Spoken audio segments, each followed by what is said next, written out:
Hello! ജോത്സർ ലൈവിലെ പുതിയ വീഡിയോയിലേക്ക് എല്ലാവർക്കും സ്വാഗതം. ഇന്ന് ഞാൻ നമ്മുടെ കേരള PSCയുടെ ഒരു ഒഫീഷ്യൽ നോട്ടിഫിക്കേഷൻ പറയാൻ വന്നതാണ്. ഇതെല്ലാവരും കാത്തിരുന്ന പോസ്റ്റാണ്. പോലീസിലേക്കാണ് വിളിക്കുന്നത്. കേരള പോലീസ് ഡിപ്പാർട്ട്മെൻറ്റിൽ പോലീസ് കോൺസ്റ്റബിൾ ട്രെയിനി ആയിട്ടാണ് വിളിക്കുന്നത്. ഇത് ആംഡ് പോലീസിലേക്കുള്ള നോട്ടിഫിക്കേഷനാണ്. നമുക്കിതിൻ്റെ ഓരോന്നോരോന്നായിട്ട് നമുക്ക് ഡിസ്കസ് ചെയ്യാം. ഇതിൽ ആദ്യത്തെ കാറ്റഗറി നമ്പർ നോക്കുകയാണെങ്കിൽ 593/2023 ആണ്. നിങ്ങളുടെ വൺ ടൈം രജിസ്ട്രേഷൻ പ്രൊഫൈലിൽ കയറുക, ഈ നമ്പർ അടിച്ചു കൊടുക്കുക, നിങ്ങൾക്ക് ഡയറക്റ്റ്ലി ഇത് അപ്ലൈ ചെയ്യാൻ പറ്റുന്നതാണ്. ഈ വിളിക്കുന്നത് നേരത്തെ ഞാൻ പറഞ്ഞിരുന്നു, കേരള പോലീസ് ഡിപ്പാർട്ട്മെൻറ്റിലേക്കാണ് വിളിക്കുന്നത് പോലീസ് കോൺസ്റ്റബിൾ ട്രെയിനി ആയിട്ടാണ്. ഇതിൽ നിങ്ങൾക്ക് പേ സ്കെയിലായിട്ട് 31,100 തൊട്ട് 66,800 വരെ നിങ്ങൾക്ക് ലഭിക്കുന്നതാണ്. ഇനി ഇതിൻ്റെ വേക്കൻസീസ് എന്ന് പറയുകയാണെങ്കിൽ തിരുവനന്തപുരം SAPയിൽ, അതുപോലെ പത്തനംതിട്ട KAP3, അതുപോലെ Idukki KAP5, Ernakulam KAP1, Thrissur KAP2, Malappuram MSP, Kasaragod KAP4 എന്നിവിടങ്ങളിലൊക്കെയാണ് ഇപ്പോൾ ആൻറ്റിസിപ്പേറ്റഡ് വേക്കൻസീസ് ആണ് വന്നിരിക്കുന്നത്. ഇതിൽ SAP എന്ന് പറയുന്നത് തിരുവനന്തപുരം റവന്യൂ ജില്ലയിലാണ്. അതുപോലെ KAP2 എന്ന് പറയുമ്പം കൊല്ലം, ആലപ്പുഴ, പത്തനംതിട്ട റവന്യൂ ജില്ലകളിലാണ് ബറ്റാലിയനിൽ വരുന്നത്.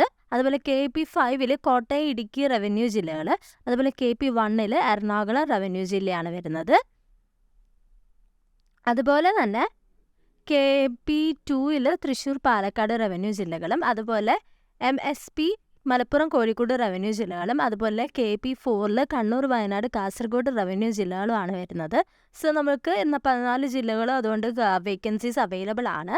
അതുപോലെ തന്നെ ഈ തെരഞ്ഞെടുപ്പ് ബറ്റാലിയൻ അടിസ്ഥാനത്തിൽ നടത്തുന്നതിനാൽ അപ്രകാരം തിരഞ്ഞെടുക്കപ്പെടുന്നവർക്ക് നിയമനം ലഭിക്കുന്ന ബന്ധപ്പെട്ട ജില്ലാ ആംഡ് റിസർവ് പോലീസിലേക്ക് മാത്രമേ സ്ഥലം മാറ്റത്തിന് അർഹത ഉണ്ടായിരിക്കത്തുള്ളൂ. കാരണം ആ സെക്ടറിലായിരിക്കും നിങ്ങൾക്ക് ട്രാൻസ്ഫർ ഓർഡർ എല്ലാം വരിക.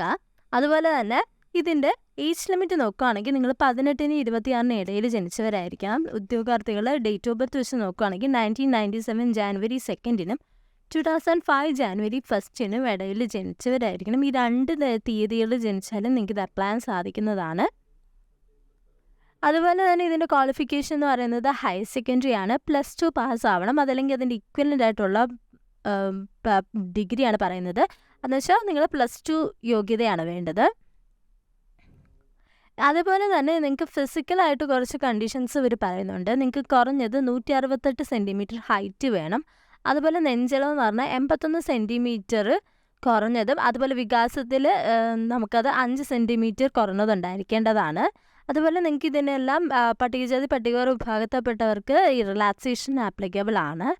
അതുപോലെ കണ്ണട വെക്കുന്നവർക്കും കാഴ്ചയുടെ ഈ അനുസരിച്ച് അവർ പറയുന്നുണ്ട്. ഞാനത് അറ്റാച്ച് ചെയ്തിട്ടുണ്ട്, നിങ്ങൾ ചെക്ക് ചെയ്യുക. അതുപോലെ തന്നെ നിങ്ങളിത് പാസ്സാവുകയാണെങ്കിൽ നിങ്ങൾക്ക് ഫിസിക്കൽ എക്സാമിനേഷൻ ഉണ്ടായിരിക്കുന്നതാണ്. ഈ താഴെ പറഞ്ഞ 8 എണ്ണത്തിൽ നിങ്ങൾ 5 എണ്ണം പാസ്സാവണം. 100 മീറ്റർ ഓട്ടം ആണെങ്കിൽ അത് 14 സെക്കൻഡിൽ, ഹൈ ജമ്പ് ആണെങ്കിൽ 132.20 സെൻറ്റിമീറ്റർ, ലോങ് ജമ്പ് 457.20 സെൻറ്റിമീറ്റർ, അതുപോലെ ഷോട്ട് പുട്ട് 7264 ഗ്രാം, 609.60 സെൻറ്റിമീറ്റർ പോകണം. അതുപോലെ തന്നെ throwing the cricket ball 6096 centimetre ആണ്. അതുപോലെ റോക്ക് ക്ലൈമ്പിംഗ് ഉണ്ട്, അത് കൈകൾ മാത്രം ഉപയോഗിച്ചാണ് ചെയ്യുന്നത്, അത് 365.80 സെൻറ്റിമീറ്ററും. അതുപോലെ പുള്ളപ്പ് അഥവാ ചിന്നിങ് ഉണ്ട്, അത് 8 തവണ ചെയ്യണം. പിന്നെ 1500 മീറ്റർ ഓട്ടം ഉണ്ട്, അത് 5 മിനിറ്റ് 47 സെക്കൻഡിലാണ് കംപ്ലീറ്റ് ചെയ്യേണ്ടത്. ഈ 8 എണ്ണത്തിൽ ഏതെങ്കിലും 5 എണ്ണം നിങ്ങൾ പാസ്സാവേണ്ടതാണ്. ഇനി ഇത് അയക്കേണ്ടത് ഡയറക്റ്റ് റിക്രൂട്ട്മെൻ്റ് ആണ്. നേരത്തെ ഞാൻ പറഞ്ഞിരുന്നു, കേരള PSCയുടെ വൺ ടൈം രജിസ്ട്രേഷൻ വഴിയാണ് അയക്കേണ്ടത്. നിങ്ങൾ അപ്ലൈ നൗവിൽ പ്രൊഫൈലിൽ ലോഗിൻ ID യും പാസ്വേഡും കൊടുത്ത് കയറുക. അതിൽ നിങ്ങളുടെ ഈ എക്സാമിൻ്റെ കാറ്റഗറി നമ്പറിൽ കയറി അപ്ലൈ നൗ കൊടുത്താൽ നിങ്ങൾക്ക് ഇത് അപ്ലൈ ചെയ്യാൻ പറ്റും. നിങ്ങളിത് ആദ്യമായിട്ട് രജിസ്റ്റർ ചെയ്യുകയാണെങ്കിൽ നിങ്ങളുടെ ഫോട്ടോഗ്രാഫ് 6 മാസത്തിൽ കുറയാതെ എടുത്തതാണ് അയക്കാൻ അപ്ലോഡ് ചെയ്യാൻ വേണ്ടിയിട്ടുള്ളത്. പിന്നെ നിങ്ങൾക്ക് ആപ്ലിക്കേഷൻ ഫീസ് ഇല്ല. പിന്നെ നിങ്ങൾക്ക് ഫ്യൂച്ചറിലേക്ക് എന്തെങ്കിലും റെഫറൻസ് വേണമെങ്കിൽ നിങ്ങൾ എടുക്കുന്നതിൻ്റെ സോഫ്റ്റ് കോപ്പിയോ അല്ലെങ്കിൽ പ്രിൻ്റ് ഔട്ടോ കരുതേണ്ടതാണ് കയ്യിൽ. ഇനി ഇത് അയക്കാനുള്ള ലാസ്റ്റ് ഡേറ്റ് എന്ന് പറയുന്നത് ജാനുവരി 31 ആണ്. രാത്രി 12 മണി വരെ നിങ്ങൾക്ക് ഇത് അപ്ലൈ ചെയ്യാൻ പറ്റും. അത് ബുധനാഴ്ചയാണ്, വർക്കിംഗ് ഡേ ആണ്. അത് എക്സ്റ്റെൻഡ് ചെയ്യില്ല. നിങ്ങൾക്ക് ഇതേക്ക് അപ്ലൈ ചെയ്തോളൂ. അപ്ലൈ ചെയ്യേണ്ട ലാസ്റ്റ് ഡേറ്റ് മറക്കരുത്. അതുപോലെ അതുവരെ വെയിറ്റ് ചെയ്യേണ്ട, നേരത്തെ അപ്ലൈ ചെയ്തോളൂ. Thank you. ബൈ.